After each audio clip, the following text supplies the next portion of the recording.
Hello you beautiful Bravo 22 creatives. I'm Fanny Gogh and I'm here to give you a quick recap on the Art of Antique Map Making workshop which I did for you earlier this morning. So we're going to go straight into it, and I'm going to basically give you the tools, a slimmed down version to actually take away and use and give you the ability to give the antique, authentic, old look to any piece of art you're doing. We're concentrating on maps today, but basically you can make anything once you've got these tools look old and authentic. So I've got a piece of paper here, a piece of watercolour paper. Basically I've started to rip it all the way around the edge in a very ununiformed, random way. We're just ripping any way we can, all the way. And now I want to make this piece a little bit more oval and not square, so I'm going to go over the corners like this. And then I'm going to give it a bit of a wiggle about, because we don't want it to look flat and precious and brand new. We want to make it look as though it's been stuck in a cave for centuries. So we're going to give that a big wiggle, yeah? I'm going to keep that there. We're then going to get our tissue paper, whether it comes in a sheet, whether it's coloured, whether it's, you know, as I said before, you can use kitchen roll or tissue paper or toilet paper, anything that's very thin like this. So screw it up into a ball, so it's all crinkled, the messier the better. And then we're going to rip it up into little pieces, like so. We'll leave them down here. Again, it doesn't matter what shape, it doesn't matter what size, just a very random, ununiform fashion. Now in a minute I'm going to switch to the bird's eye camera view so you can see what I'm concentrate on, exactly what I'm painting, not my funny face with my silly hat on. So to carry on, you need to make sure you've got your paper, your tissue paper, some PVA glue, a paintbrush and some acrylic paints. If you've not got acrylic paints, watercolour or poster paints will do. And I'll see you shortly.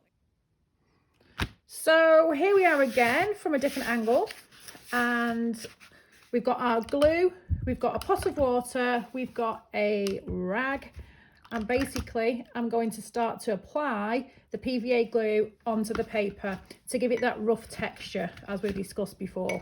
Now because PVA glue is water based, I always add a little bit anyway. Sometimes I can pour it from a tap and mix it, other times I can just mix it and make sure I'm washing my brush all the time so it doesn't get clogged up, and spread the PVA glue out. Okay, so we're going to start to apply the little bits of tissue paper any way we like, and the key is to put the water and the PVA glue over the top of the paper. And the good thing is about this is you can actually sculpt as you're going. You can move this tissue paper around with the brush any way you like. The rougher it is, the better. And I always find the more mistakes you make, the better your piece of art, and the more surprising the finished product will be. There's nothing like something that goes completely organic and you think it's going wrong, but there again, you can't really go wrong with that, as I've said before many times, and something beautiful will happen that you couldn't even plan or imagine you could ever create beforehand. So it's wonderful just to be loose, completely and utterly free, sticking, gluing, pushing about. You know, if you think you've done it a little bit too much and it gets bitty, so what? You can leave areas here, you can leave gaps, you can have higher areas that are more raised, and then when this is completely dry, it will be an absolute beautiful surprise, and all those little bits of raised texture will give you something magical and ornate. So we'll keep going with the little bits. You can double up on these as well, you know. You know, I always talk about layers. Oh, I forgot to put that glue underneath there. You can make certain areas more raised than the others. Mix it about like this. So it basically looks as though it's been ripped, shredded, and in some kind of ancient tomb for years. Keep going. Make sure you're covering the top, the whole of the top of the paper, like that. Another technique you can use is you can pull bits of paper up and you can actually roll them like that, like so, into kind of sausage tissue shapes, and you can create all sorts of raised areas. If you look at the illuminated maps, they're always full of decorative icons, metallic and beautiful, so you can have a go at creating some of those if you want some of them to be a little bit embossed and 3D. So basically just stick it on. Lots of glue on the top. You can never have too much PVA glue. And don't forget, when it dries, this dries completely clear and it dries like plastic, so it's like a varnish basically. I use it in all sorts of things. You can even do this technique on furniture if you're going to decoupage a piece, collage basically, that is, pieces of paper decoupage on a piece of furniture. You can rip up magazines or books, pieces of art, pieces of wallpaper, and coat it in PVA glue at the top as well as the bottom, and you can create like this. So that, when that's dried, that will be nice and raised. Do another one in different shapes. You can also actually create letters and words. So some of the beautiful maps have very illuminated decorative letters. They always have a really nice capital first letter that's very highly floral and scripted. So here we go with my attempt for a letter S, like this. Basically, once you've got these tools and once you know and once you're confident in being creative and free with these materials, you can create whatever you like. You can create any kind of script. You could do a Valentine's card maybe if you really want to.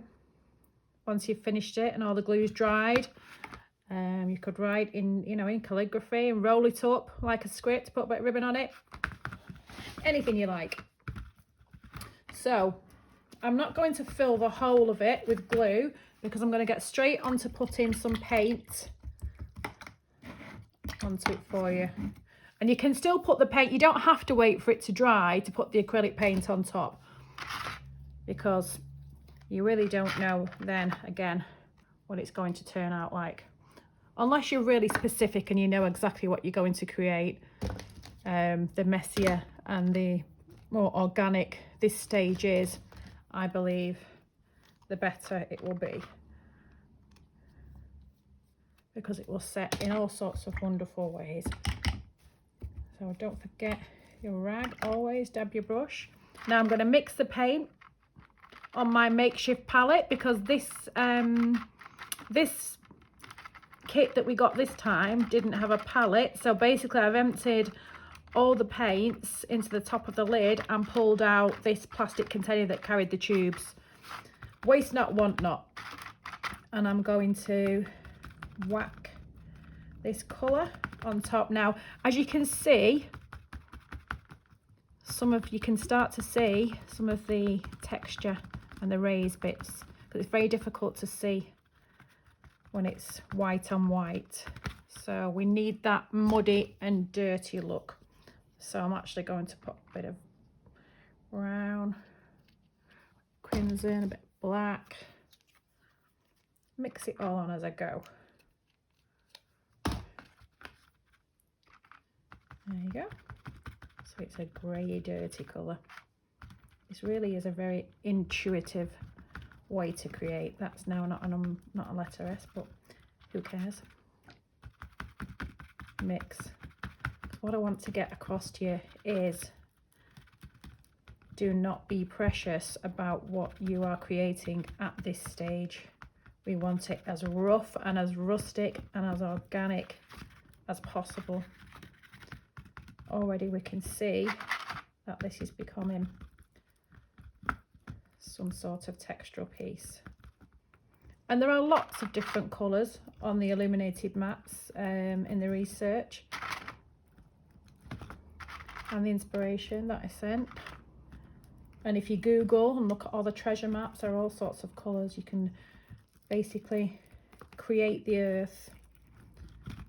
You can have blues and turquoises and aquamarines and create some sort of map of the sea, if you like, an ancient treasure map, a map that's personal to you, about the areas that you've lived in or visited, your favourite place, or you can even make up a complete and utter make-believe place,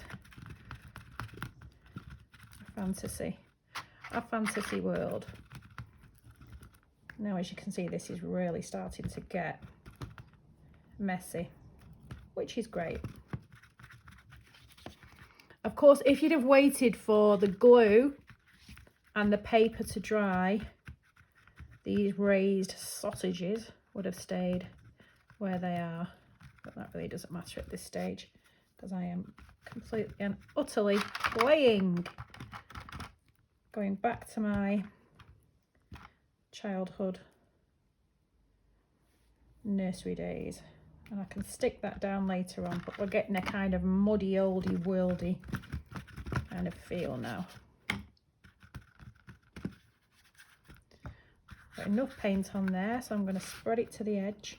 And I always like to put the paint, take it right to the very edge of the ripped area there, and it will highlight those lovely, soft, ripped areas,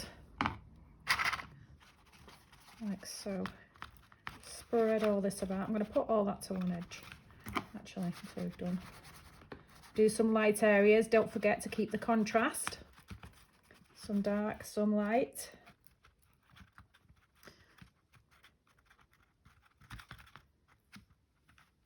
So you're basically sculpting on paper with a brush, with tissue, with paint. And if you think it looks an absolute mess, that's brilliant. You're doing a good job. Right to the edge. And the key is, the most exciting bit is, when it dries, it will look completely different.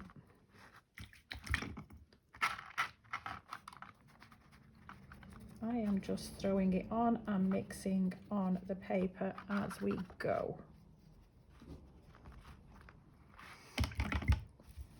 Blend this in there. And there. All the way around to the edge. Now, don't forget, I didn't actually put tissue paper all over this, because I'm trying to give you a very speedy recap. So the other piece that I did was covered in tissue paper right to the edge. Okay, so we're going to leave that now. I'm going to put that to one side to dry. And then in the morning, when I look at that, it will be completely set. And I'll see beautiful shapes, earthly, organic shapes that I didn't know were there. And I can add to those and turn them into something that inspires me, that's related to the maps. So, messy piece, we'll leave it there. So here we go. Here we have one that I made earlier that's completely dry. You can see the areas that are raised from the tissue and the cracks that make it look wrinkled, old and authentic. I painted these circles because in most of the maps that I see, there's always some sort of icon that represents a town. And I'm completely making one up, so it has 3 areas in the city. Now, if you look at the white paint, the white areas here, what I did to create that, and this is the best bit, is basically make sure your brush is really dry and clean. Yeah, with your rag. You dip your paint brush into, it's a flat brush, and you dip it into the white paint, and you make sure that you're holding your brush flat like that, and very, very lightly. If you go over, very lightly, dab the raised areas, the white will highlight the little creases that are all sticking up like that. So then you will actually see more of the texture as you're dragging the paint along, so it's flat. It's amazing what you can do with a paintbrush and paint if you just use it in a different way, or hold it in a different way, move it in a different way. So we're going flat. The brush has to be flat, and you're dragging it along, so the only thing it's catching are the high raised areas of tissue paper and texture. And you can see there, look, it's a lovely earthy vision. So I'll leave that there. And don't forget, you can use any colour that you like. Now I'm going to get the pencils.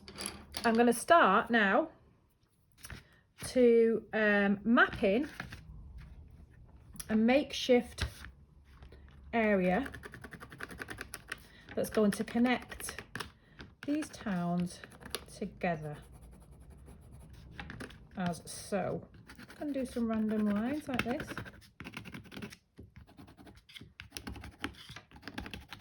And the beauty about this bit also is that you can start to follow the natural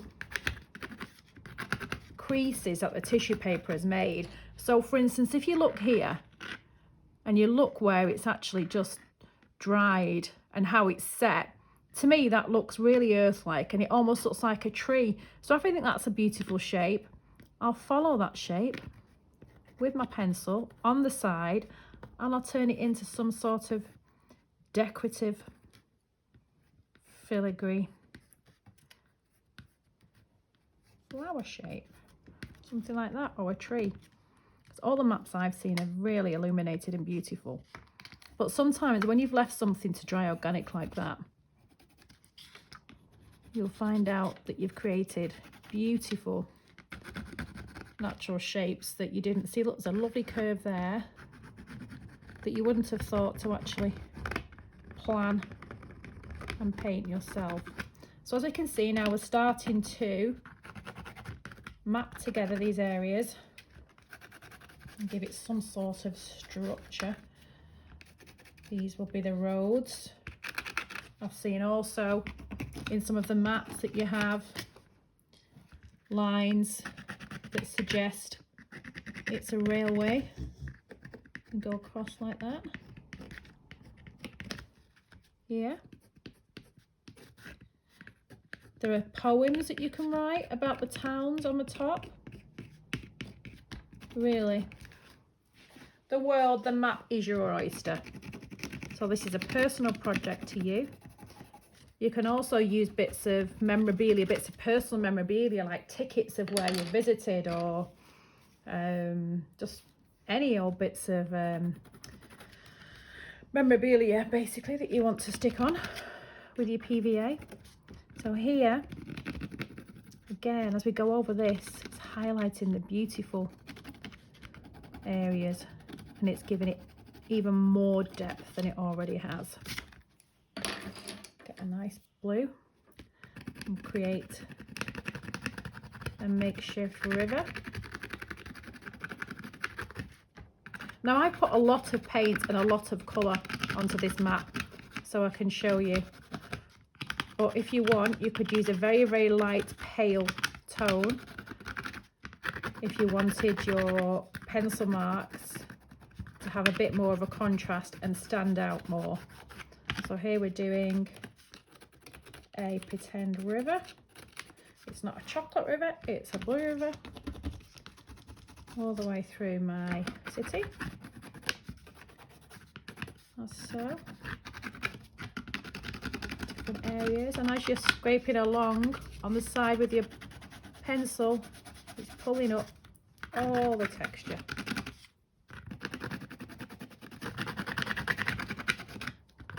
Like so. To colour these leaves in. Oops, it's no good.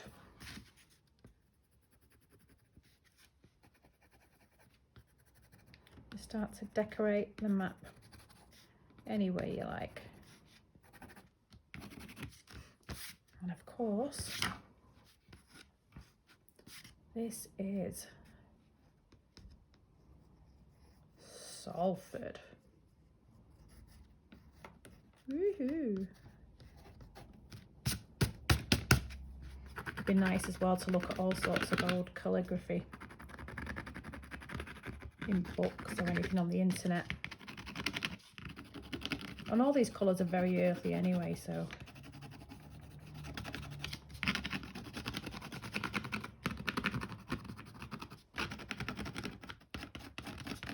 it really does look like you're taking a bird's eye view of the earth.